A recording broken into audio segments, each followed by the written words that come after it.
riddle me this. The less of them you have, the more one is worth.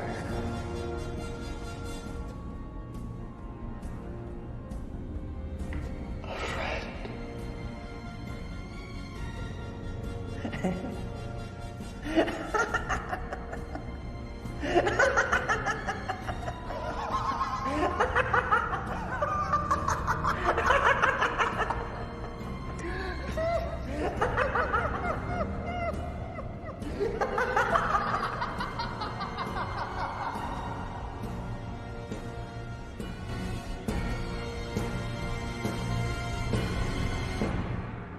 So, here we are. I don't know how many times Batman's been remade or reboot or whatnot. There's been a lot of them. Yeah, there has been a lot of them. And my problem with the Batman, or Batman in general, I guess, lately, is they seem to go for a darker tone. The Dark Knight, the Frank Miller version. And whatever comics come out after that. I only know Frank Miller's work. Mm-hmm. But at what point do we kind of go, can we scale it back? Yeah, it's become a cliche. Get some of the action back and some of the gadgets and some of the winks at the audience. Now, at the end of the day, I said this about the Joker on the podcast we did. And to me, the Joker is a horrible film. Great acting. I will never take away from the acting. But all it is a copy and paste remake. We talked about this, I believe, before, of The King of Comedy and Taxi Driver. It is literally a scene-by-scene remake. I agree with you, but I still thought it was brilliant. That's fine. Yeah. That's fine. But my concern with the Batman is I had to watch this a couple times, and this 3 hours, guys. Now, I had to watch it a couple times, A, because is the length needed to be this long? And is it really pretty much David Fincher's greatest hits? Yeah, well, I mean, like you say about, Batman being, they always go for this darker, edgier tone, or certainly in modern times they have. I think they got their fingers burnt so much with Batman Forever and Batman and Robin, which were ridiculously bad and had this whole campiness, this silliness going on. I prefer Batman with a more darker, grittier edge. However, I agree that it's become a cliche now. I think the problem with superhero films in general, and there's just too much of it. Do you remember back whenever we were sort of younger and growing up, and if there was a new superhero film coming out, it would be like every few years or whatever, and it would be a massive event, or even a new Star Wars film. Now we're just flooded with everything, and it becomes a bit sort of, you just sort of shrug your shoulders. Oh, another reboot, another reimagining, oh yeah, another version, so what? We are bombarded with all these remakes and all that there, and it then becomes, they lose their power and their effect. And although I think this new Batman film, The Batman, is fantastic and brilliant, there was just, it's like the whole superhero genre in general has been done to death. It's every week. There's a blockbuster every week. It's just like, what the fuck? And it's even on TV, Well, it takes away from the small films that we used to watch growing up, even in the 90s, like The Rock. Yes. Speed. And I'm bringing these up because we're going to talk about Ambulance in the next podcast. Mm-hmm. And they get lost because people are piling to go see the Batman, or they're going to see Spider. Don't get me wrong, Marvel and DC do great stuff. This has nothing to do with their movies. And as much as I appreciate these films, I get angry at them at the same time because I feel good other films are getting lost in the shuffle. Yes. What did you think of Martin Scorsese's statement about superhero Marvel films being nothing but fairground, basically? They're basically fairground rides. They're not cinema. He's not wrong. They are. Yeah. They're an amusement park ride. I agree. Of course they are. But they're a lot. But to defend the Marvel and the DCs, they're a lot smarter than put a roller coaster ride. They have a little more depth than I think Scorsese was trying. And it takes a lot. I think it's harder to act in front of a tennis ball and pretend you're about to be attacked by fucking Thanos Yes. with nothing to go by. Green screen. Yeah, I think it's tough to do that, and they've given us great cast of actors, and the visual effects are incredible, and so I would never take away from those films. What I was trying to say though was I had to watch this a couple times. A, is it worth the 3 hours? Do you need the whole 3 hours? And I brought up the Joker and how it copy and pastes Scorsese. It's funny, Scorsese makes that comment about Marvel and superhero films, and yet they steal right from him. I mean, if I was Scorsese, I would have sued the guys who did the Joker. Fincher, so I wanted to watch this because I didn't want it. I didn't want not to like it because I didn't want it to have the Joker. I didn't want it to be, oh God, these guys are just ripping off. And I'll tell you right now, you guys go watch Seven. You go watch The Game. Mm-hmm. You go watch Zodiac. Yeah. All three of those films are massively in this film. Oh yeah, I agree with that. Yeah. So my concern was, do I like this film because I can't give Joker a pass because the Joker's a blatant ripoff. And so, But everything's inspired by something. Yeah, we had that conversation last week when you went off on me, as you always do. Trevor's always attacking me. No, other way about, more like. So those are the two reasons why I had to watch this again.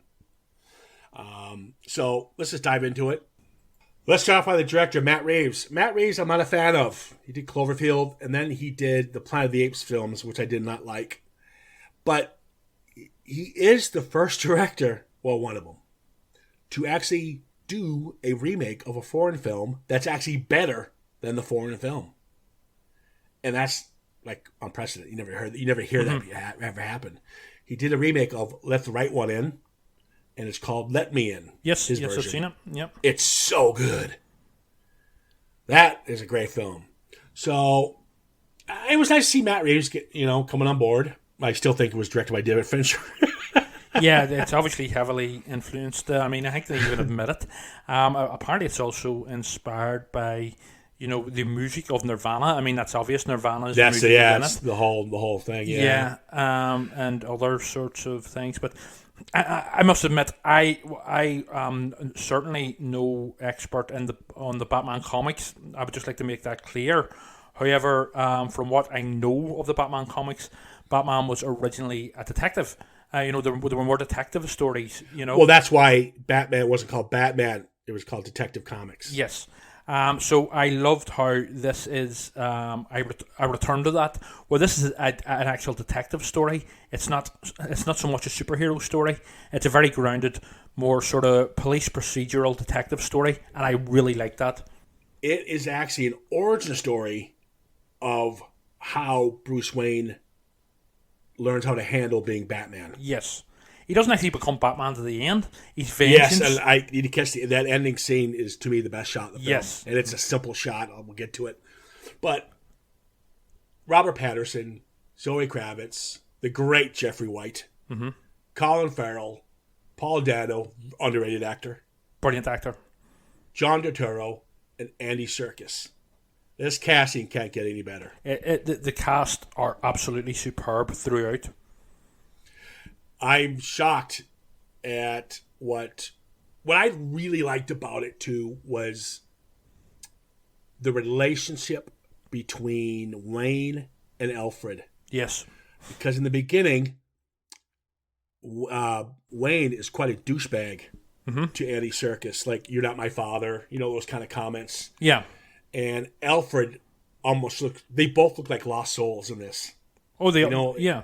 He's not Alfred's not the he's not Michael Goth as Michael Caine or Go was when they were doing their roles as it was a lot darker take, and they're sad characters, and even traumatized characters. Yes, and they also he makes a comment, Alfred, you got to stop spending like this, or you're going to destroy the dynasty. And the whole mannerisms of Patterson. God, does he sell as a damaged human being? He's brilliant. He's a brilliant actor. You feel for this character. Yeah. I actually think he was a Canadian lumberjack in his past life. And Yep. Yeah. Anybody see that piece of shit lighthouse? And then he killed a seagull very violently, and everything went tits up. Yeah. But even the equipment he uses, there's a really fun shot where my favorite. Okay, I always talk about arcs, right? Mm-hmm. My favorite arc is his relationship with the police precincts, the cops. Yes. And there's a great scene where he goes, he pretty much gets his ass kicked, and he's inside the police precinct, and they start kind of picking on him and blah blah blah. And he says "fuck you all," and he runs up the top of the building, and he jumps. First of all, that jump scene's brilliant because you see it from his feet, and then you see it from in front of him. Then you see it from POV, and you can see him struggling trying to learn how to use this thing. It's like a bat wing. Yes, but I love how you're talking about the character. I love how he is obviously so deranged, but demented almost. Bruce Wayne, stroke vengeance, stroke Batman. Even though he doesn't become Batman till the end, this is a sort of, this guy's a nut job. So he is. You get that not even necessarily from how quiet he is and how he treats Alfred. He's reckless. Not even that. You know how you get it? Mm-hmm. There's a scene even when he looks at the poor kid when the mayor gets it, and he's going and he's investigating the crime scene when the mayor gets killed, right? Yeah. And everyone's, what the fuck's Batman? What's he doing here? The freak? Yeah. And Batman just turns and looks at him. Mm-hmm. And he just sees his eyes. I guarantee you, when he did a screen test, he put that mask on with the eyes. It's creepy as hell how he stares at people. I mean, this guy, he's a nut job. He's full of anger, and you know what I mean? He's basically totally unstable.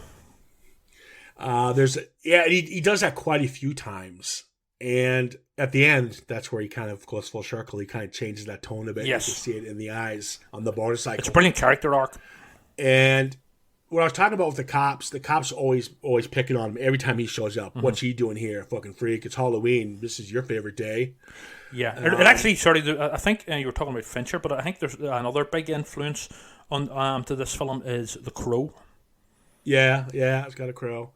Right, Alex Proyas, mm-hmm. who did Dark City, which also has a little feel to it. But what I liked about it, again, is the cops, and then each scene, as these people are being killed one by one, and he shows up, and then you find out the commissioner, he gets it. Yeah. Because he's involved in this money laundering, or not money laundering, but the scam of renewals. Yes. And the police tone completely changes. When he walks into a room now, he's like, hey, what's up? You shouldn't be here. There's more common respect, common ground. Yeah. Do you notice that? As each crime scene he goes to, he starts getting the respect of the police force. Yeah. And there's another great scene, because during this whole film, the police all look like scumbags. Because you're really only introduced to them when they're beating the shit out of Batman. Yeah. Or they're actually fucking corrupt ones who are in with the gangsters. Yeah, exactly. Falcone and stuff. There's a really nice scene though when they finally get Falcone near the end there, and he goes, "I'll be out in an hour. I own the police," and he opens the doors. And all the good cops are there. All the good cops are surrounded to take him in. Not all of them. Yeah. Yeah. That to me was another great arc. With the police. Up until then, the only good cop was Jim Gordon, Jeffrey Wright. Well, no, I disagree with that. I just think there's two sets of cops here. You have the crooked ones, obviously, that deserve what they get, but then you have the ones who just don't accept a vigilante yet. Yes.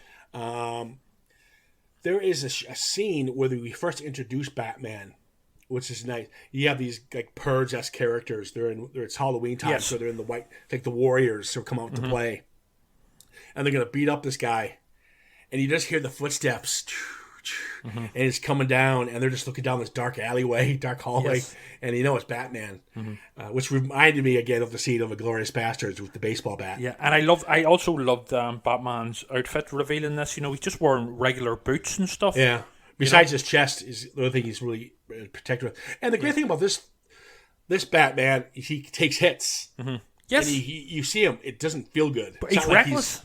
Yeah, he's sloppy because when he takes off the gear, he's completely bruised and swollen every shot. Even with the bomb scene, he's completely reckless, you know? So, yeah, it shows his rookie side. Mm-hmm.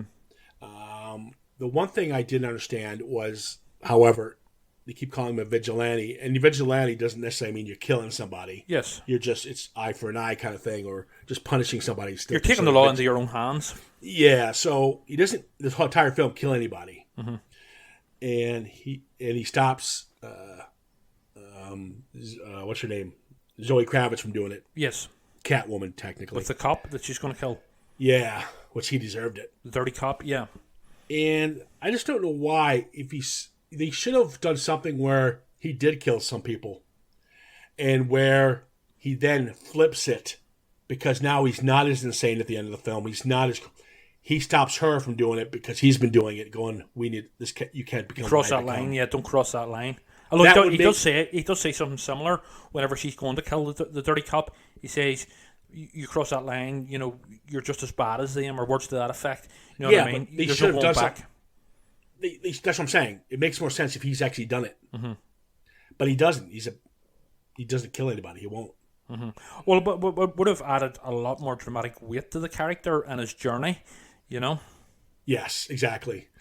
I also like, at first, I was kind of rooting for the Riddler at first here because I thought he was just an insane guy, but he was killing pieces of shit, so I didn't care. He was trying to expose the truth type thing about the corruption. And the Riddler actually did not know, is this correct? He did not know that Thomas Wayne was innocent. I think he believed that Thomas Wayne was just as guilty as the rest of them, you know, the likes of Falcone and all the rest of them. He believed, although it is later then explained that Thomas Wayne just wanted this journalist guy who was going to do an expose on him and Martha about Martha's mental health problems, that he just wanted Falcone to scare the guy away, but Falcone then killed him because he knew if he killed this journalist guy, he would own Thomas Wayne. So it's not completely explained, but it appears that the Riddler just assumed that Thomas Wayne was up to his neck in corruption, just like the rest of the politicians and the police and all of the, you know, basically all of the big hitters in Gotham, you know, were all corrupt. So when he goes to visit the Riddler in prison, and Arkham Asylum, the Riddler starts, you know, you and I are a team kind of thing, and pretty much Batman tells him to fuck off. Yeah. And then he goes nuts, the Riddler, because, you know. And then he says, "You got a big surprise coming for you." For all what the Riddler was trying to do, at this part, you kind of got what he was trying to do. Yes. All right? That's brilliant writing, actually, because it's actually a villain that has actual... He's not just some insane madman. Yes, he actually has reasons. That's my point. You had me up to then, and then you find out he's going to slaughter everyone in Gotham City by flooding them. That's when he went overboard. So, you know what I mean? That kind of disjointed the whole purpose of what this villain was trying to do. I think they were just basically, that sounds like the studio says, yeah, well, this is all pretty good, but we need a big finale, you know, and so that was almost, you know, that sort of had to make a big sort of special effects laden finale, you know, with the flood and stuff. So possibly that's what happened. Or maybe it was just to say, well, actually, this guy, while he may have, you know, sort of reasons that you can be empathetic with, because he was wanting to expose the corruption, he was actually a fucking nutcase as well. Okay. I don't know. Right. I don't know. Yeah, I wasn't in the writer's room, obviously, you know. Yeah. Yeah. What about... I watched this. We talked about this. We usually don't talk about the podcast we're going to do. Unless, you know, we're recording. Yes. Well, we did discuss, and I've turned the table on this one, about why, like Bane, we talked about Bane doing this too. Yes. Why cast an A-lister in a film where you can't fucking see him, including Colin Farrell as Oz, or the Penguin, and Bane, Tom Hardy. I watched this again, and I don't think anyone could really pull off smarmy than cowardice like Colin Farrell did. Under layers and layers of makeup. It's basically like John Hurt in The Elephant Man. To have that shows the quality of actor Colin Farrell is, and John Hurt in The Elephant Man, because under layers and layers of makeup, they still pull off an amazing performance, and such a memorable performance, and they have such a presence as well. That's quality fucking acting. Well, we kind of discussed this when we talked Shape of the Water. Yes. And I think you know where I'm going with this. Mm-hmm. Where Aquaman guy stole the show, and he doesn't say anything, but it's just his movements. His and presence, his presence. And that's played by the great, oh my God, brain freeze. I had brain freeze as well. I know who you're talking. Oh my God. He's in Star Trek, and he's in all those Guillermo del Toro He does films. Pan's Labyrinth, anything beneath, but he you put him in makeup, and he steals the show. Mm-hmm. So, watching Colin Farrell again, but when you do watch it a couple times, you can see it's Colin Farrell. Oh yes, absolutely. Yeah. And obviously with the eyes and stuff, and But I think if I had walked into a cinema not knowing that it was Colin Farrell, I wouldn't have. I'd have maybe thought to myself, he looks a wee bit familiar, but I would never have thought it was Colin Farrell. Yeah, if you didn't tell me, yes. If I didn't know it was Colin Farrell, I wouldn't have guessed. Same thing with Pearl. Yeah. In X. Yes. 100%, yeah. Brilliant makeup and brilliant. Absolutely. I actually thought Colin Farrell maybe just stole the show. He is brilliant. Rumor has it they're going to do a TV show with him. Yes, I heard that. Dano was brilliant as well. No, they were all good. Yeah, I like the introduction of the Joker. Yes. Wait, so rumor has it the Joker is also in the memorial scene. I couldn't find him. Yes, he is. Yeah. Do you know Where? He basically goes to stand up and goes to walk over to, I think it's Batman or one of the police or something. He's no lines. Now, I could be wrong, but because whenever I watched it again, I did, sort of look out for that. I'm almost certain that is him. You think he's an extra who gets up to walk over to Batman. I think it's Batman. Oh no, he's putting his hand in his jacket, and Something the guys like that. swarm him. No, that's not him. No, not him. It's a different extra. It's just before that scene. I know who you're talking about. Let's talk now. We're talking about the scene where Coulson gets his head blown off. Yes. Okay, so before that, and around the scene you're talking about, Bruce Wayne's walking down the aisle. Yeah. And this guy starts talking to him. Mm-hmm. They deserve all they get. Mm-hmm. And as Bruce Wayne slowly walks past him, he's staring at this no-name person. Yes. And this person just slowly backs away into the crowd, fading into black. Mm-hmm. Is that somebody of significance? I think we'll find out in a later film. It has to be. Why would you focus on this character? Yeah. So I don't recognize the actor. No. I think that will be followed up in a later film. But yes, it just feels a bit too random for Yeah. For him to just vanish and disappear. I almost thought maybe it was he'll end up Robert Patterson's imagination. No, he'll end up being the Scarecrow or something in a future film. Or it could be some conscious. Don't know. Like these guys deserve what they get. His vigilante side. No, because it was the only scene that there would have been more scenes of his like subconscious talking to him. I suppose. Which actually would have been pretty cool. I should have directed this. Now let's talk about the badass in the room. Okay? Mm-hmm. Let's talk about it. The 700 horsepower Ford Mustang. Yeah. The chase scene between him and the Oz. I keep saying Oz now. Yeah. Oz is brilliant. Pretty cool. Yeah. Very cool. For a film that's not about this, really. Mm-hmm. But we needed to put action in it. It's pretty, especially when it's done through a one-way. But it's practical, you know what I mean? It's not like some of these, like, say, Marvel films where it's just a CGI shitfest. This is actually a proper car chase, old-school car chase, and it's really exciting. Yeah, it's pretty neat, and I like. There's a bit of CGI in there. Well, why? Well, I mean, there's CGI in pretty much everything these days. I mean, this film was filmed in Liverpool. You'd never know it, because obviously there's CGI backgrounds and stuff put in. Yeah. I like when he thinks he's gotten away, Oz, and the Batman comes flying through the fire. Yeah, and Oz ends up crashing his car, and he's upside down. Yeah. And I like the fact you see Batman getting out of his car and walking toward him upside down. Yes. Because you're seeing from the point of view of the Oz. I thought that was pretty cool. Yep. And the interrogation scene was pretty funny. Yeah. This kind of showed the softer side, I guess you can say, of Oz, where he's not as bad as everyone thinks he is. Yeah. Whenever he's actually quite funny. Like a funny character. Witty character. And then, but what I thought was really cool, whenever they leave him there handcuffed, he goes to walk away and he waddles away because he's handcuffed like a penguin. Well, he always has that limp. Yeah. He always but has even that limp. more so because he's cuffed. Yeah, and then exactly like a penguin. When Gordon and Batman are interrogating him, Penguin goes, What is this shit? Good cop, bad shit cop? Yeah, that's right. Yeah. Good line. And then it's actually the Penguin that cracks, the riddle, to do with the Spanish. So it is. It was La instead of... Yes, L. Yeah. L. Yeah. And then it's, Jim Gordon realizes, and they sort of realize he's right. And then he's like saying something like, you dumb fucks. He goes, you shut the fuck up, type thing. Yeah.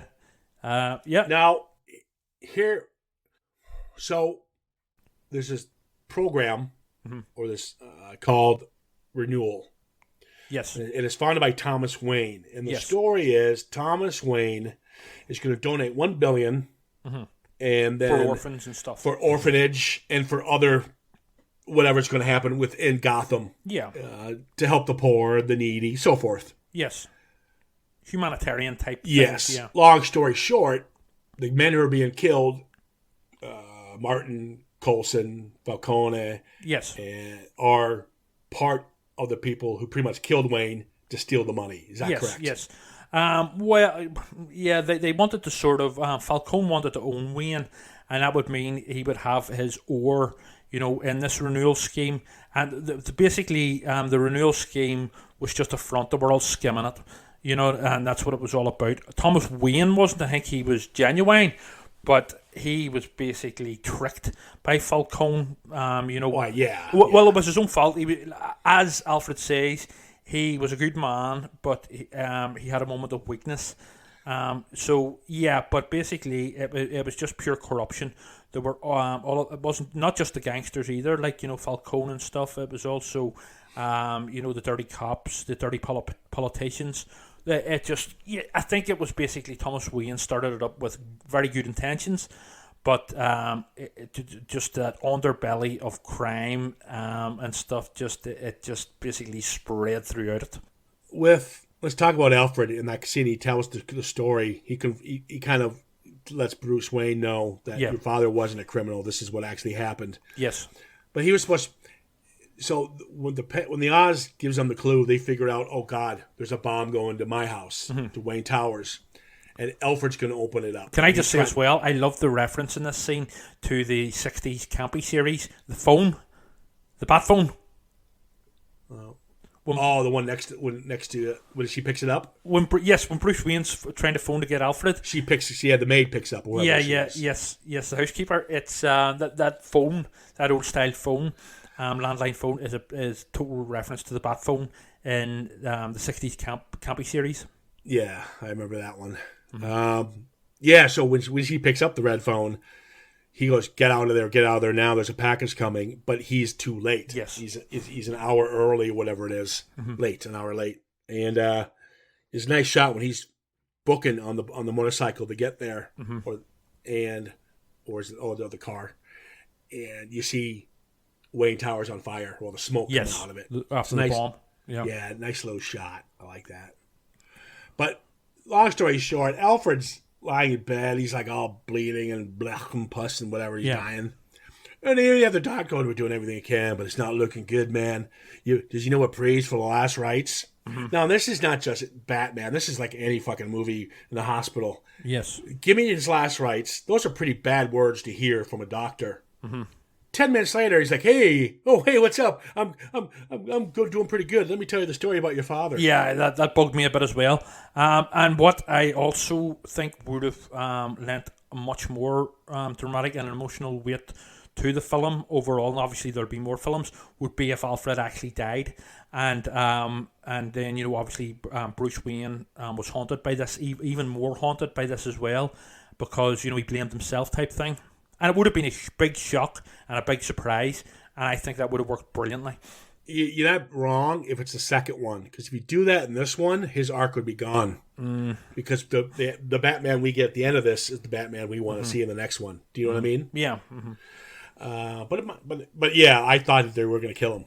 Yes. And considering, I'm surprised he didn't die. To be fair. Yeah, it was a fucking bomb. Like he was like right beside. It is a bit of a stretch of imagination. Like, yeah, if it was me or you, would be fucking tatty bread. As we say in Belfast, don't know if you get that. Did you? No, I have no clue. Yeah. So, the scene where I mentioned earlier when Batman is talking to the Riddler, and the Riddler's telling him his evil plan, and this is I peppered all this in for you to have my big event. This again is mirror image the conversation Brad Pitt has with Kevin Spacey in the back of the police car in 7. Yes. The only difference is Batman wins. There's no heads getting cut off. Yeah. So he's flooding the city. We won't go into it, for we don't really get a reason why. But it was like the reason is basically he had this great sort of social media presence with all these sort of malcontents, these almost militia types, and basically his big sort of final sort of surprise was unleashing them, all his online followers, to do the final sort of hurrah, which was the bomb, and the bombs about the city and then the flood. Yeah, well, I think it's kind of outside the box for him, but fair enough. But yeah, you get this cool fight scene where he's like, the crazy thing about the choreography of this, they must have copied Arkham Asylum, the game. I play all the Batman games. Yeah, I don't know anything about the games, to be honest. I was right into it, because I remember in my moves with my left arm up, get the guy off you in the right, just... Yes. He did the exact same moves you do in the game, right. Especially when you're tackling. And what the cool thing about the choreography, it wasn't like bad like your Highlander film. It was actually good. No, it felt ready. it felt grounded. And can I just say as well that Arkham Asylum is a reference to Lovecraft, and always was. Yeah. Well, we're talking about the fight scene. Yes. My God, you Lovecraft, who Lynch, and X-Files. They're banned now. But the fight scenes, what is cool about it, they weren't like, you see a lot of movies are fighting like 12 guys, but they come at them one at a time. I know. They they pounce them. And it's pretty cool fight scenes. I do think he's taken one too many bullets at this point, to be honest with you. But why didn't they just shoot him in the head? That always pisses me off. Whenever it frustrates me. You're just like saying to these fucking make believe criminals on the screen, just shoot him in the fucking head. You know what I mean? Shoot him above the armor. I would agree with you, but they were going to do that until Catwoman shows up. Yes, and saves him. Remember, he's going to take the shotgun and blow his head off. Again, this is where one of the official turnings of Bruce Wayne. So there's this beautiful scene when he saves everybody from this electrical device that's going to hit the water and electrocute. He cuts it and takes a dive with it. And he gets up and he lights his flare. Yes, and it's a beautiful shot. And he goes in, he gets all these people out of this, all this roughage and stuff, and he takes them out and he guides them with his hand. Yes, and then we are above shot of him guiding these people. Of mass outside with this with this flare. That scene is the culmination of his journey in this film. Yes, that's where he's officially Batman, and he's officially been accepted. Yes, 100%. It's brilliantly done. Beautifully done. It's the icing on the cake. Yeah. For a film that was the payoff. Very for the dark audience. Film. Yeah, it's very dark, but you gave us that moment to where now I want more. Because now we might be getting the Batman we want to see. And we also get the Joker at the tail end. Yeah, we meet the Joker. Great laugh. Give him that. Yes. I think it'd be really good. And I love the fact that he's an unknown.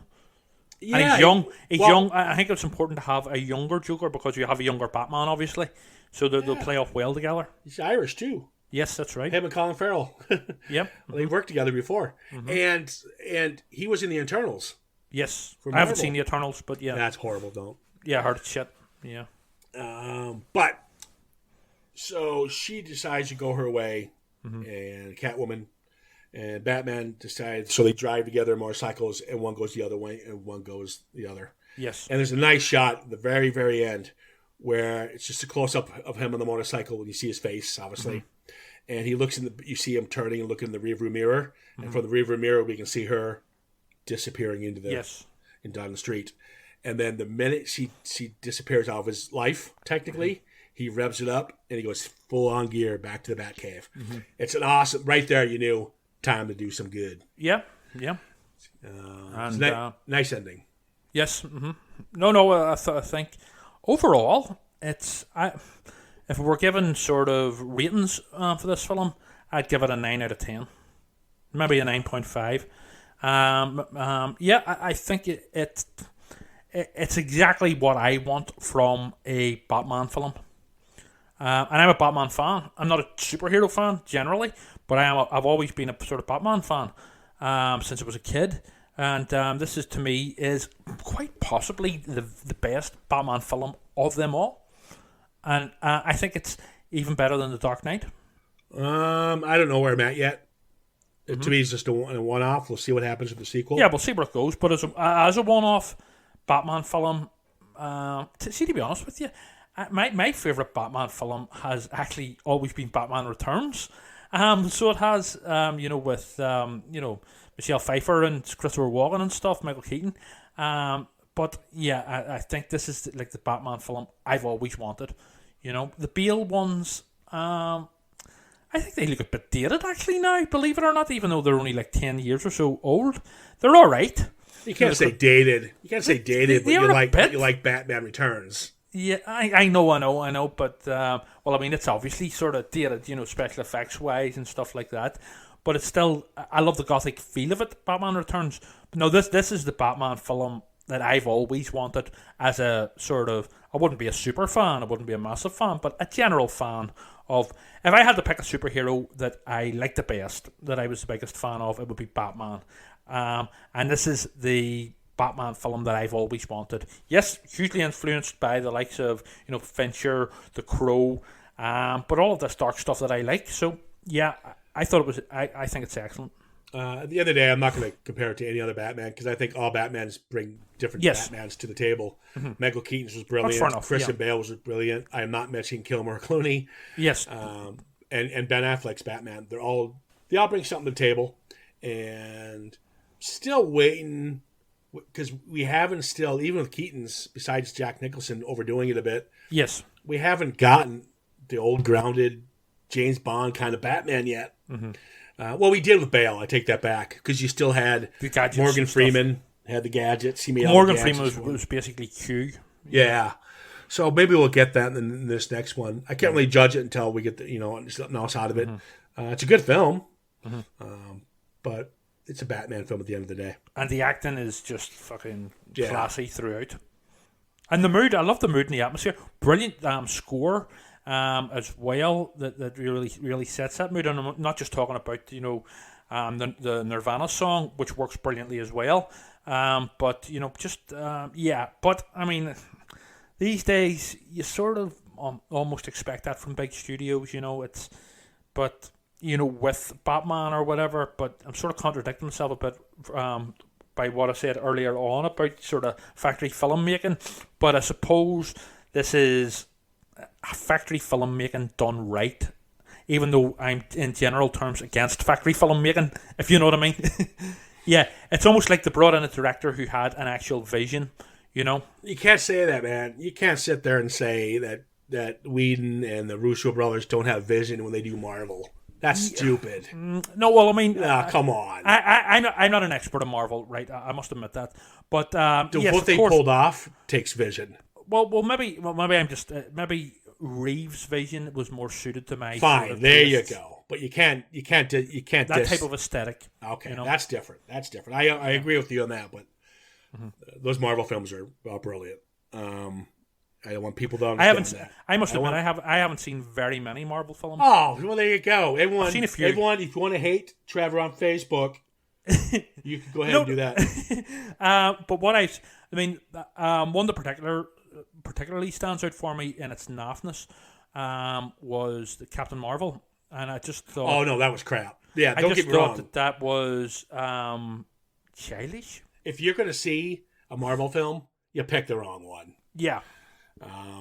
I mean, I haven't seen these ones with Thanos and all, so I haven't. Yeah, if you haven't followed, I've seen them all. Yeah. Captain Marvel's the worst. But I don't know. Anyways, let's wrap this one up. We'll be getting back to Marvel. We just talked Spider-Man. We'll be getting to Morbius. Mm-hmm. And so we'll be jumping back into Marvel. And then, Trevor can hate on Marvel again, everybody. Well, I've seen Morbius, so we'll leave it to the Morbius podcast. Yes, we will. Yeah. Marvel hater. No, I'm not a Marvel hater. I'm a hater of studio interference and it's okay. You don't have to explain it. I'm just teasing you. I know we don't have to explain it. No. You know what's funny? I do think there's studio interference in this because there always is. I do think it's funny. Over here in the UK, it didn't happen in the States, but what happened over here in the UK, guys, is people protested that this should be dropped in the ratings because they wanted their kids to see it. Yes. And I'll say this now, guys. It's a dark film, but it's not brutally violent. Of course not. It didn't deserve like this, this might be R. No, it's... For fuck's sake, when I was fucking 11 years old, I was watching Hellraiser and Evil Dead. This is this is Barney the Dinosaur compared to that. No, I know, but yeah. Just saying. So I think it got PG-13 in the States. Over here, It was higher than that. Let you guys know it was like a 15, they call it. I'd give it a 12 at most. No, I wouldn't give it a 12. The story's way too dark for that. I don't know. That's because you're a sick bastard who likes twisted shit. I always have been since I was a kid. I don't like Marvel. I don't like. There's no vision. Where's the midgets? And where's the masturbating goat on the naked masturbating mermaids? Goat?